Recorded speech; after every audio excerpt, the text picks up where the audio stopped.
Welcome back to Ilium science. आगे बढ़ते हैं हम लोग आज नेक्स्ट क्लास में, और आज हम लोग हार्डी-विनबर्ग इक्विलिब्रियम के ऊपर जो न्यूमेरिकल्स आते हैं एग्जाम्स में उस पर डिस्कशन करेंगे। देखो इस टॉपिक में मैं हार्डी-विनबर्ग इक्विलिब्रियम का थ्योरी पार्ट यहाँ पे नहीं ले रहा हूँ, थ्योरी पार्ट पे हमारा अलग वीडियो है। यहाँ पे हम लोग बेसिकली आपको वो तरीका बताएंगे जिससे कि इस पे बेस्ड जितने भी न्यूमेरिकल्स आते हैं उनको सॉल्व किया जाए, और उसके बाद में कुछ न्यूमेरिकल्स सॉल्व करके मैं आपको सिखाऊंगा यहाँ पे। चलिए फिर शुरुआत करते हैं हम लोग। पार्ट 1 है ये, इसके बाद पार्ट 2 भी रिलीज करेंगे जहां हम लोग और क्वेश्चन इस पे डिस्कस करेंगे। देखिए शुरुआत करता हूं मैं हार्डी-विनबर्ग प्रिंसिपल के बारे में बात करते हैं एक बार। देखो सबसे पहली बात तो हार्डी-विनबर्ग प्रिंसिपल जो है एक नॉन इवॉल्विंग पॉपुलेशन की बात करता है, यानी कि ऐसी पॉपुलेशन जो इवोल्यूशन शो नहीं कर रही। तो ऐसी पॉपुलेशन जो इवोल्यूशन शो नहीं कर रही उसका जेनेटिक स्ट्रक्चर की स्टडी करता है हार्डी-विनबर्ग का प्रिंसिपल। जेनेटिक स्ट्रक्चर का मतलब कि उस पर्टिकुलर पॉपुलेशन में जीन की फ्रीक्वेंसी क्या होगी। इस प्रिंसिपल के अकॉर्डिंग एक पॉपुलेशन हमेशा अपने जीन्स को कंजर्व करता है, यानी कि जो अलीलिक फ्रीक्वेंसीज होगी उस जीन की। देखो हर जीन के दो अलील्स होते हैं, तो जो अलील्स का जो फ्रीक्वेंसी होगा किसी भी जीन का, वो जो फ्रीक्वेंसी है वो हमेशा क्या रहेगा, कांस्टेंट। लेकिन केवल नॉन इवॉल्विंग पॉपुलेशन में और केवल सेक्सुअली रिप्रोड्यूसिंग ऑर्गेनिजम्स में। तो हार्डी-विनबर्ग प्रिंसिपल सबसे पहली बात तो केवल सेक्सुअली रिप्रोड्यूसिंग ऑर्गेनिजम्स पे अप्लाई होता है, और दूसरा हमेशा नॉन इवॉल्विंग पॉपुलेशन पे ही अप्लाई होता है। अगर पॉपुलेशन इवॉल्व कर रही है या एवोल्यूशन शो कर रही है तो हार्डी-विनबर्ग प्रिंसिपल हम अप्लाई नहीं करते। इसलिए आपको जब भी इस पे बेस्ड न्यूमेरिकल्स आएंगे तो उस न्यूमेरिकल्स में या तो उन्होंने लिखा होगा कि assume that the population is following the Hardy-Weinberg equilibrium, या फिर अ नॉन इवॉल्विंग पॉपुलेशन से ऐसा क्वेश्चन शुरू होता है। और इन केस नहीं भी रहे समझो कभी, तो अपने को उसको नॉन इवॉल्विंग मानकर ही उसका आंसर कैलकुलेट करना होगा। अब बिकॉज जेनेटिक स्ट्रक्चर हमेशा सेम रह रहा है, एलिलिक फ्रीक्वेंसीज चेंज नहीं हो रही, इसका मतलब उस पॉपुलेशन का जो जीन पूल है वो हमेशा क्या रहेगा, कांस्टेंट। जीन पूल हम किसे कहते हैं, जीन पूल का मतलब होता है किसी भी पॉपुलेशन में किसी पर्टिकुलर जीन का जो कलेक्शन होता है उसको हम कहते हैं जीन पूल, जो हमेशा क्या रहेगा, कांस्टेंट। और जेनेटिक लेवल पे जो स्टेबिलिटी है उसी को हम कहते हैं हार्डी-विनबर्ग इक्विलिब्रियम या फिर जेनेटिक इक्विलिब्रियम में। और अगर कोई पॉपुलेशन में जेनेटिक इक्विलिब्रियम फॉलो नहीं हो रहा तो वो केवल एक ही चीज सिग्निफाई करता है, और वो ये कि वो पॉपुलेशन इवोल्यूशन शो कर रही है। अब कौन कौन से फैक्टर्स हैं जो इस हार्डी-विनबर्ग इक्विलिब्रियम को ब्रेक डाउन करते हैं, उन सब की स्टडी हम लोगों ने उसके लिए एक अलग से वीडियो बना रखा है, तो वो आप जरूर देखें। उसमें आपको उसका पूरा थ्योरी हमने एक्सप्लेन किया है। तो यहां से हम लोग चालू करते हैं कि ये न्यूमेरिकल्स कैसे सॉल्व होते हैं। देखो पहले समझने का ट्राई करो, एक जीन की जब हम बात करते हैं उस जीन के हमेशा दो अलील्स रहते हैं, एक होता है डोमिनेंट अलील और एक होता है रिसेसिव अलील। जैसे मैं अगर एग्जांपल लूं, हम हर बार पढ़ते हैं पी प्लांट के बारे में, तो पी प्लांट की हाइट का जो जीन है, the gene which is responsible for the height of P plant, तो उसके दो अलील्स होंगे, एक होगा टॉल प्लांट के लिए और एक होगा ड्वार्फ प्लांट के लिए। टॉल प्लांट के लिए आप लिखते हो कैपिटल टी, और स्मॉल या ड्वार्फ प्लांट के लिए हम लिखते हैं स्मॉल टी। तो अगर किसी पी प्लांट का पॉपुलेशन इवोल्यूशन शो नहीं कर रहा है तो मतलब कि वो जेनेटिक इक्विलिब्रियम पे है, और उस जेनेटिक इक्विलिब्रियम में जो फ्रीक्वेंसी होगी कैपिटल टी की और स्मॉल टी की, वो हमेशा क्या रहेगी, कांस्टेंट। कैसे रहेगी कांस्टेंट, वो मैं आपको यहाँ पे बताता हूँ।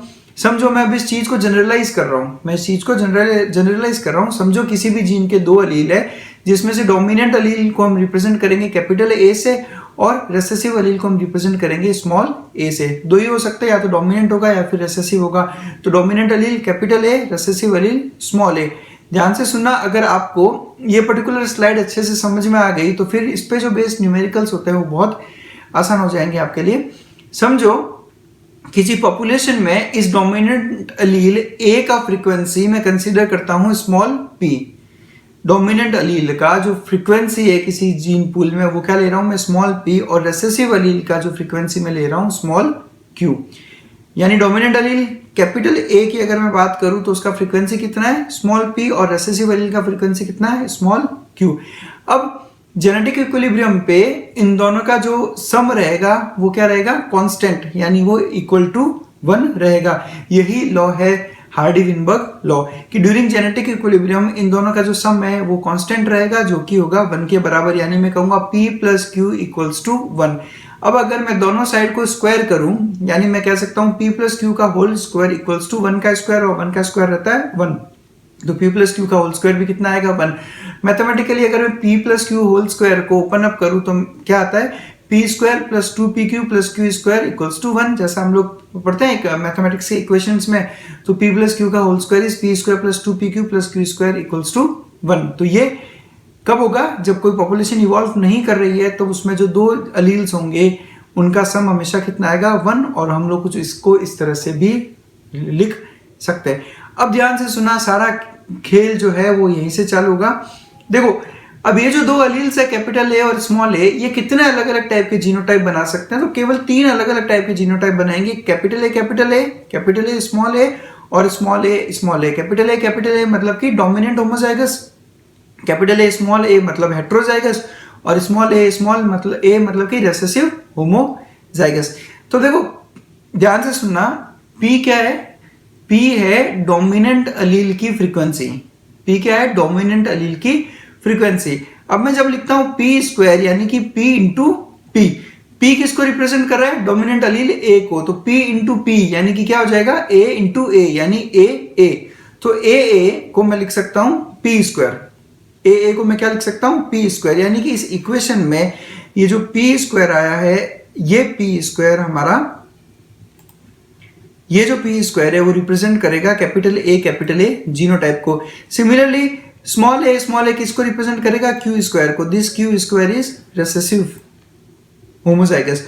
और जो बीच में बचा 2pq वो क्या आ गया? हेट्रोजाइगस। क्यों? क्योंकि इसमें p भी है और इसमें q भी है, तो ये हेट्रोजाइगस वाली कंडीशन को रिप्रेजेंट करेगा। अब ध्यान से सुनना।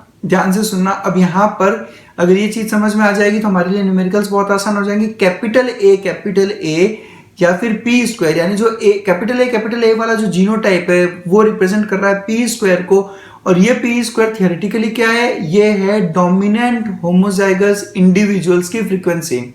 डोमिनेंट होमोजाइगस इंडिविजुअल की फ्रीक्वेंसी। ध्यान से सुनना, ए क्या है? अलील। स्मॉल पी क्या है? कैपिटल ए की अलीलिक फ्रीक्वेंसी, यानी कैपिटल ए की फ्रीक्वेंसी। और ए क्या है? जीनोटाइप। ए क्या है? जीनोटाइप। यानी पी स्क्वायर क्या हो गया कि किसी पॉपुलेशन में वो सारे इंडिविजुअल्स जिनका जीनोटाइप क्या है? कैपिटल ए और कैपिटल ए, यानी पी स्क्वायर रिप्रेजेंट कर रहा है किसी भी पॉपुलेशन में जो होमोजाइगस डोमिनेंट इंडिविजुअल्स है उसका फ्रीक्वेंसी। किसको रिप्रेजेंट कर रहा है? होमोजाइगस डोमिनेंट इंडिविजुअल्स का फ्रीक्वेंसी। सिमिलरली क्यू स्क्वायर जो है वो रिप्रेजेंट करेगा हेट्रोजाइगस इंडिविजुअल्स का फ्रीक्वेंसी, और क्यू स्क्वायर रिप्रेजेंट करेगा होमोजाइगस रिसेसिव इंडिविजुअल्स का फ्रीक्वेंसी, और 2pq रिप्रेजेंट करेगा हेट्रोजाइगस इंडिविजुअल पॉपुलेशन का फ्रीक्वेंसी। समझ में आई चीज? वापस बता रहा हूं, पी स्क्वायर रिप्रेजेंट करेगा डोमिनेंट इंडिविजुअल्स का फ्रीक्वेंसी, क्यू स्क्वायर रिप्रेजेंट करेगा रेसेसिव इंडिविजुअल्स का फ्रीक्वेंसी, और 2pq रिप्रेजेंट करेगा हेट्रोजाइगस इंडिविजुअल का फ्रीक्वेंसी। तो डिफरेंस है, ध्यान रखना, डिफरेंस है स्मॉल p और p स्क्वायर में। p मतलब डोमिनेंट अलील का फ्रीक्वेंसी, p स्क्वायर मतलब डोमिनेंट इंडिविजुअल्स का फ्रीक्वेंसी, q मतलब रेसेसिव अलील का फ्रीक्वेंसी, q स्क्वायर मतलब वो इंडिविजुअल्स जो रेसेसिव जीनोटाइप शो कर रहे हैं।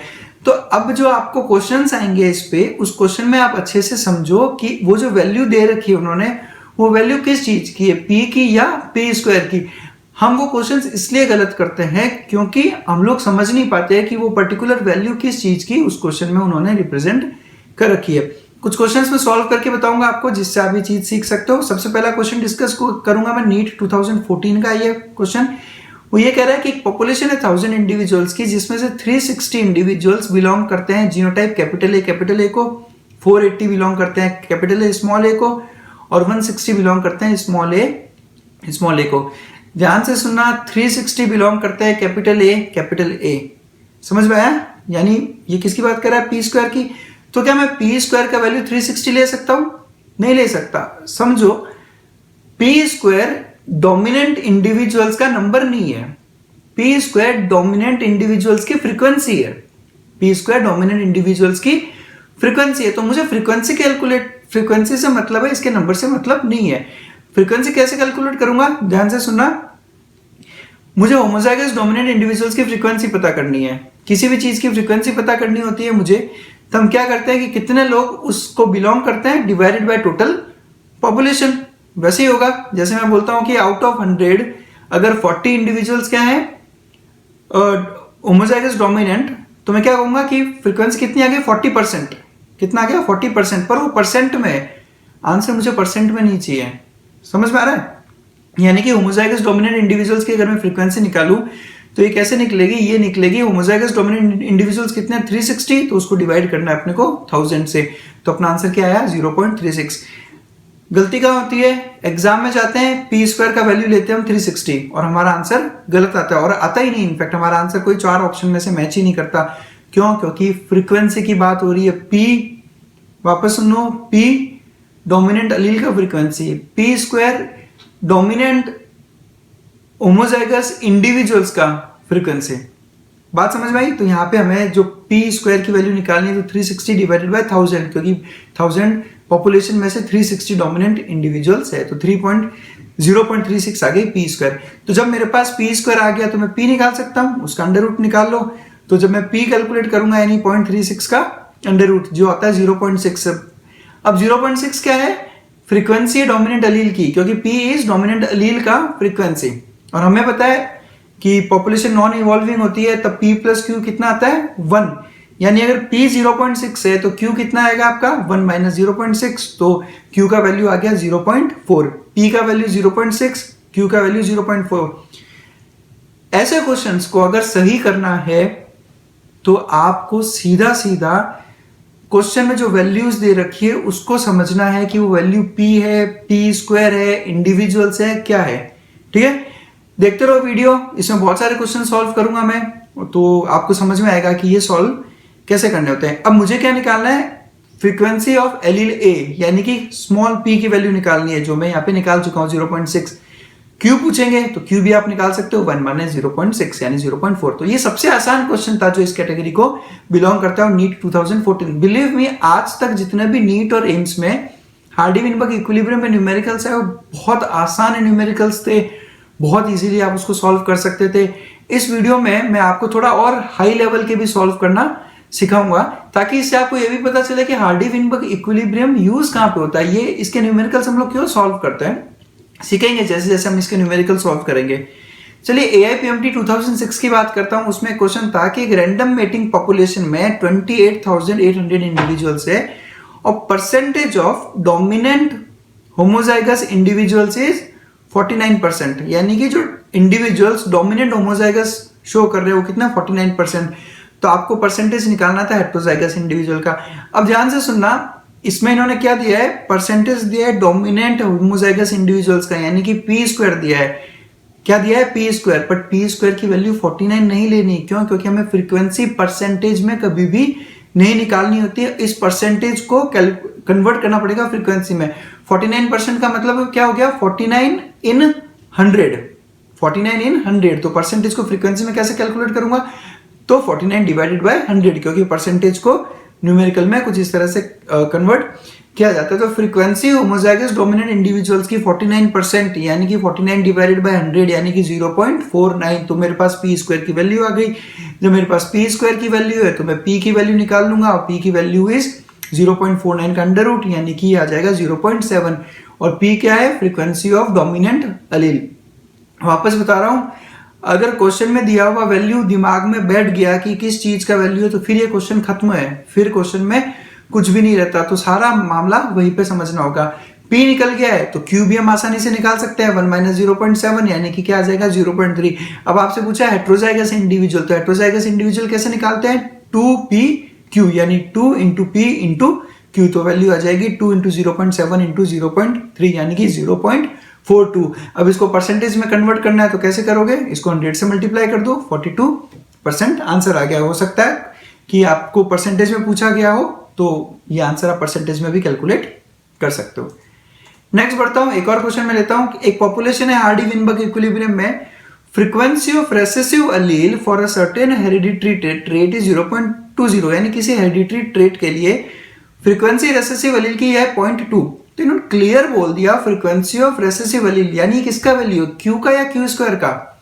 ध्यान से पढ़ा, फ्रीक्वेंसी ऑफ रेसेसिव अलील यानी ये वैल्यू है क्यू का, तो ये आया 0.20। ठीक है, what percentage of individuals in the next generation would be expected to show dominant trait, यानी वो ये पूछ रहा है कि कितने इंडिविजुअल्स नेक्स्ट जनरेशन में डोमिनेंट ट्रेट शो करेंगे। अब ये क्वेश्चन अगर मैं हल्का सा दिमाग घर पे रख के सॉल्व करूं तो मैं इसका आंसर गलत निकालूंगा। क्यों गलत निकालूंगा? क्योंकि क्वेश्चन में ये पूछ रहा है कि कितने इंडिविजुअल्स डोमिनेंट ट्रेट शो करेंगे। ध्यान से सुनना। मैं 3 जीनोटाइप जो लेता हूं, capital T tall, capital T tall, small T dwarf. तो डोमिनेंट ट्रेट कौन कौन से जीनोटाइप शो कर रहे हैं? 2 जीनोटाइप, कैपिटल ए और कैपिटल ए स्मॉल ए।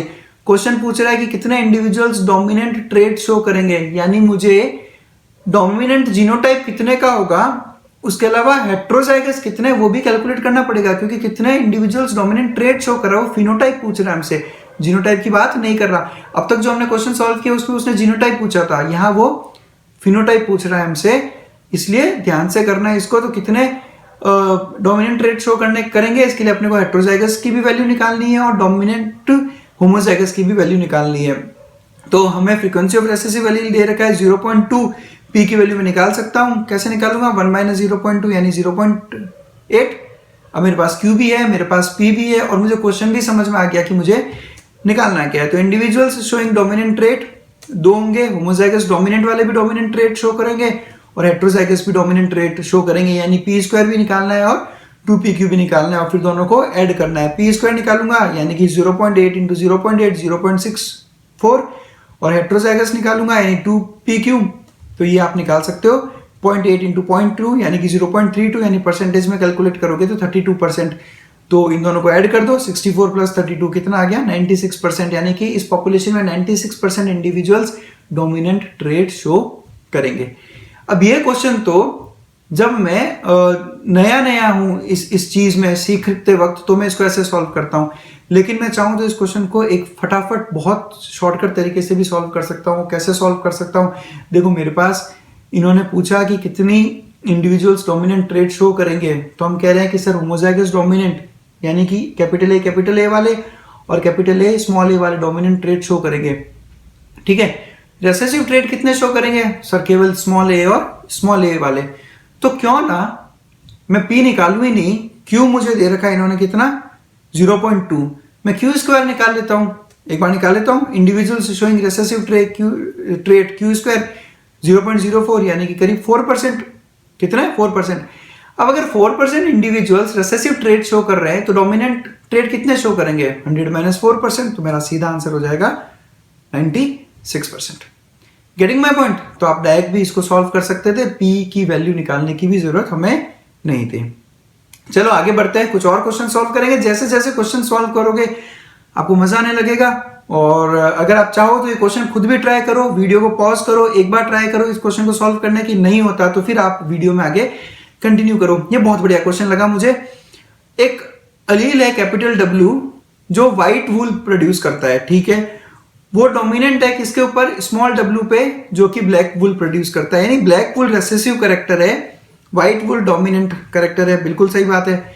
एक सैंपल है 900 शिप का, जिसमें से 891 व्हाइट है और 9 ब्लैक है, यानी डोमिनेंट इंडिविजुअल्स कितने हैं? 891, रेसेसिव कितने हैं? 9। बिल्कुल कैलकुलेट करनी है एलिलिक फ्रीक्वेंसीज इस पॉपुलेशन में, अज्यूम करना है कि पॉपुलेशन HW इक्विलिब्रियम यानी हार्डी-विनबर्ग इक्विलिब्रियम है। कर सकते हैं, बड़ी बात नहीं है। यहां पे एक बहुत बढ़िया चीज सिखाता हूं मैं आपको, ध्यान रखना। जब भी इस तरह के क्वेश्चंस आए जिसमें आपको दे रखे हो कि डोमिनेंट इंडिविजुअल्स इतने हैं और रेसेसिव इंडिविजुअल्स इतने हैं, तो इसमें सबसे पहले आप Q कैलकुलेट करो, P के चक्कर में नहीं पड़ो। रीजन बताता हूं मैं आपको। देखो क्वेश्चन अगर मैं ढंग से इसको सॉल्व नहीं करूंगा तो मैं क्या बोलूंगा? 891 व्हाइट है यानी 891 डोमिनेंट है, तो मैं सीधा लिख दिया P square equals to 891 divided by 900। क्यों? क्योंकि मुझे फ्रीक्वेंसी निकालनी है। 891 तो नंबर ऑफ इंडिविजुअल्स है, फ्रीक्वेंसी कितनी होगी? उसको टोटल पॉपुलेशन से डिवाइड करना पड़ेगा। आप डायरेक्ट क्या करोगे? P square equals to 891 divided by 900। गलत हो जाएगा। क्यों गलत हो जाएगा? क्योंकि वो कह रहा है 891 डोमिनेंट ट्रेट शो कर रहा है। और ध्यान से सुनो, डोमिनेंट ट्रेट होमोजाइगस डोमिनेंट यानी P स्क्वायर भी शो करता है और हेट्रोजाइगस यानी 2pq भी शो करता है। तो ये जो 891 है वो 891 P स्क्वायर प्लस 2pq की वैल्यू है। समझ में आ रही चीज? तो उस लफड़े में नहीं पड़ो। ऐसे क्वेश्चंस में सीधा Q पे अटैक करो, P पे अटैक हमें करना ही नहीं है, क्योंकि Q प्रॉब्लम प्रोड्यूस नहीं करेगा। रेसेसिव हमेशा जो है वो स्मॉल ए यानी क्यू स्क्वायर वाला ही रहेगा। तो मैं इसमें सीधी बात करता हूँ, क्यू स्क्वायर की वैल्यू निकालता हूं मैं। एक बार मैं, जैसा मैंने आपको बताया कि शिफ्ट विद डोमिनेंट रेट कितनी है 891, इस 891 में दोनों है, होमोजाइगस डोमिनेंट भी है और हेटेरोजाइगस भी है। तो मैं पी स्क्वायर इससे कैलकुलेट डायरेक्ट नहीं कर सकता, मैं इस प्रॉब्लम को और ज्यादा क्योटिक कर दूंगा। इससे अच्छा मैं ध्यान देता हूं किस पे, रेसेसिव ट्रेट वालों पे, यानी ब्लैक पुल प्रोड्यूस कितनी कर रही है 9। फ्रीक्वेंसी निकालनी है तो 9 डिवाइडेड बाय टोटल पॉपुलेशन, तो फ्रीक्वेंसी कितनी हो जाएगी रेसेसिव ट्रेट वालों की 9 डिवाइडेड बाय 900 यानी कि 0.01 फ्रीक्वेंसी निकालनी है, ध्यान रखना 0.01। तो जब क्यू स्क्वायर निकल गया तो क्यू भी निकाल लेंगे हम लोग, अंडर रूट निकाल लो उसका, क्यू आ गया हमारा 0.01 का अंडर रूट यानी 0.1। क्यू कितना है 0.1, तो जब क्यू निकल चुका है तो पी भी निकल जाएगा, 1 माइनस 0.1 यानी कि ये आ गया 0.9। तो कुछ इस तरह से आप क्वेश्चन सॉल्व कर सकते हो। बिलीव मी, आंसर्स तभी गलत आते हैं जब आप क्वेश्चन में जो वैल्यू दे रखी है उसको ढंग से समझ नहीं पाते कि वो वैल्यू p है, q है, p स्क्वायर है या q स्क्वायर है। जिस दिन आप वो समझ गए कि वैल्यू किस चीज की है, उसके बाद इन प्रॉब्लम्स में कुछ भी नहीं बचना। और केसेस ले लेते हैं। अब इस क्वेश्चन से आपको समझ में आ जाएगा कि फायदा क्या होता है इस तरह के क्वेश्चन सॉल्व करने का, कि हमें एक्चुअल में प्रैक्टिकली क्या फायदा है हार्डी-विनबर्ग इक्विलिब्रियम का। तो वही है, देखो एक पॉपुलेशन है जिसमें सिकल सेल रेसेसिव एलील 80% है, एक पॉपुलेशन में सिकल सेल रेसेसिव एलील 80% है, तो क्या फ्रीक्वेंसी होगी उस पॉपुलेशन में कैरियर इंडिविजुअल्स की। अब आपको समझ में आया होगा कि ये जो बड़ी बड़ी स्टडीज होती है, उन स्टडीज में जब हम पढ़ते हैं कि इतना फ्रीक्वेंसी है पर्टिकुलर इनका, इतना फ्रीक्वेंसी है इनका, तो वो कैसे निकलती है कुछ इसी तरह से। इसी तरह के जो पर्टिकुलर स्टैटिस्टिक्स होते हैं इनको फॉलो करके ही ये चीजें निकाली जाती है। तो ये इसका प्रैक्टिकल यूज है। वो कह रहा है फ्रीक्वेंसी है सिकल सेल रेसेसिव एलील की 80%, यानी कि अलील का फ्रीक्वेंसी दिया है इसने, इंडिविजुअल्स का फ्रीक्वेंसी नहीं दिया, अलील का, यानी ये क्यू दे रखा है हमें, क्या दे रखा है क्यू, पर दिया परसेंट में है, मुझे परसेंट में नहीं करना, मुझे उसको न्यूमेरिक में कन्वर्ट करना है। तो फ्रीक्वेंसी ऑफ रेसेसिव एलील 80%, 80% मतलब कि डिवाइडेड बाय 100 कर दो तो 0.8, तो सीधा सीधा क्यू दे दिया 0.8। अब आपसे पूछा कैरियर इंडिविजुअल्स कितने हैं, तो कैरियर इंडिविजुअल्स कौन से वाले होंगे, कैपिटल ए स्मॉल ए वाले, यानी कि जो हेट्रोजाइगस इंडिविजुअल्स है वही कैरियर इंडिविजुअल्स रहते हैं। तो बस क्यू निकल गया, पी कैसे निकालेंगे, 1 माइनस 0.8, ये आ गया 0.2, कैरियर निकालना है यानी 2 इंटू पी इंटू क्यू, निकाल लो, आंसर आपका आ जाएगा, ये आएगा करीब 32%। एक और क्वेश्चन लेते हैं। इस क्वेश्चन को एक बार यहाँ वीडियो पॉज करके आप खुद ट्राई करने का देखो आपसे होता है या नहीं होता, नहीं होता है तो वीडियो देखेंगे आगे। रैंडम मेटिंग पॉपुलेशन है, फ्रीक्वेंसी है डोमिनेंट एलील की 0.7, तो फ्रीक्वेंसी निकालनी है रेसेसिव फिनोटाइप की। फ्रीक्वेंसी किसकी निकालनी है, रेसेसिव फिनोटाइप। अब इस क्वेश्चन को समझना चालू करें। फ्रीक्वेंसी ऑफ डोमिनेंट एलील 0.7 यानी ये क्या दे रखा है p, और रेसेसिव फिनोटाइप का आपको फ्रीक्वेंसी निकालना है यानी कि क्यू स्क्वायर की वैल्यू निकालनी है। ये कोई टफ क्वेश्चन है नहीं, p का वैल्यू 0.7 है तो q क्या हो जाएगा 0.3। अब आपको क्या निकालनी है, फ्रीक्वेंसी ऑफ रेसेसिव फिनोटाइप यानी क्यू स्क्वायर, तो 0.3 इंटू 0.3 यानी कि 9%। अब आपको क्वेश्चंस धीरे धीरे जब आप आगे बढ़ोगे तो आपको इजी लगने लगेंगे। ये एक अच्छा क्वेश्चन ले लेते हैं आपके लिए। एक अलील है capital T for the ability to test a particular chemical is dominant over allele small T for the inability to test the chemical. यानी जिस इंडिविजुअल के पास में कैपिटल टी अलील है वो किसी पर्टिकुलर केमिकल को टेस्ट कर सकता है, लेकिन स्मॉल टी वाला यानी जो रेसेसिव अलील है वो उसको टेस्ट नहीं कर सकता। चलो सही बात है। 400 यूनिवर्सिटी स्टूडेंट्स पे स्टडी की गई और ये देखा गया कि 64 लोग नॉन टेस्टर्स हैं, यानी कि उनको वो पर्टिकुलर केमिकल टेस्ट नहीं कर पाते। तो अब आपको परसेंटेज निकालना है हेट्रोजाइगस स्टूडेंट्स का। अज्यूम करो कि पॉपुलेशन HW इक्विलिब्रियम है। चलो फिर इसमें क्या क्या दे रखा है, इसमें एक तो दे रखा है हमें पॉपुलेशन साइज जो कितना है 400, यानी टोटल पॉपुलेशन 400 थी जिसपे स्टडी की गई। 64 नॉन टेस्टर्स हैं। नॉन टेस्टर मतलब रेसेसिव, ठीक है, यानी रेसेसिव इंडिविजुअल्स का नंबर है, रेसेसिव इंडिविजुअल्स का नंबर है, फ्रीक्वेंसी नहीं है। फ्रीक्वेंसी में कैलकुलेट कर सकता हूँ। रेसेसिव इंडिविजुअल 64, टोटल 400, तो मतलब क्यू स्क्वायर, टोटल पॉपुलेशन 400 हो गई, जो रेसेसिव इंडिविजुअल्स कितने हैं 64, यानी मैं क्यू स्क्वायर की वैल्यू निकालूं तो 64 डिवाइडेड बाय 400 यानी 0.16। 0.16 क्यू स्क्वायर है तो मैं क्यू निकाल लूंगा अगर, तो ये आ जाएगा 0.4। क्यू 0.4 है, पी निकाल लो, 1 माइनस 0.4 यानी 0.6। अब आपको हेट्रोजाइगस स्टूडेंट निकालना है तो 2p क्यू की वैल्यू निकाल लो, तो ये आपका आंसर आ जाएगा 48%। बहुत आसान क्वेश्चन है, चुटकियों में सॉल्व होता है और 4 नंबर आपके पक्के। ऐसे बहुत सारे क्वेश्चन है हमारे पास में डिस्कस करने को, ठीक है। और मैं अलग अलग जो भी टाइप के क्वेश्चंस मेरे पास जो डिफरेंट वैरायटीज के हैं वो मैं यहाँ पे डिस्कस कर रहा हूँ। और पार्ट 2 भी है मेरा इस वीडियो का, जिसमें मैं और हाई लेवल के क्वेश्चन सॉल्व करूंगा हार्डी विनबर्ग के ऊपर। इसके अलावा कम्युनिटी टैब पे भी मैं हार्डी विनबर्ग के ऊपर बेस्ड कुछ क्वेश्चंस पुट आउट करूंगा वहां पे। तो आप कोशिश कीजिएगा कि उनके आंसर्स निकाल के आप उन 4 ऑप्शंस में से सेलेक्ट करें कि आपको क्या लगता है उसका आंसर क्या है। नहीं समझ में आएगा तो वही कमेंट सेक्शन में आके बताएगा कि ये चीज सॉल्व नहीं हो पा रही। तो पार्ट 2 देखने से पहले मैं आपके लिए क्वेश्चन छोड़ के जा रहा हूं, यहाँ पे समझा देता हूं। एक पॉपुलेशन है HW इक्विलिब्रियम फॉलो कर रही है, 38% इंडिविजुअल्स रिसेसिव होमोजाइगोट्स है किसी पर्टिकुलर ट्रेट के लिए, ठीक है। तो इन अ पॉपुलेशन ऑफ 14,500 आपको परसेंटेज कैलकुलेट करना है होमोजाइगस डोमिनेंट इंडिविजुअल्स का और हेटेरोजाइगस इंडिविजुअल्स का। अगर आपने वीडियो अच्छे से देखा है तो मुझे नहीं लगता कि आप ये क्वेश्चन में कहीं अटकोगे। तो इसे सॉल्व करें, ठीक है। इसका आंसर मैं डिस्कस करूंगा पार्ट 2 वाले वीडियो में, तो वो भी जरूर देखें। और पार्ट 2 वाले में मैं इसके भी हाई लेवल वाले न्यूमेरिकल्स सॉल्व करना आपको सिखाऊंगा हार्डी विनबर्ग के ऊपर, तो वो भी आप जरूर देखें। Thank you very much for watching us. इस क्वेश्चन का आंसर आप कमेंट सेक्शन में आकर जितना जल्दी हो सके दीजिए। Thank you very much for watching us.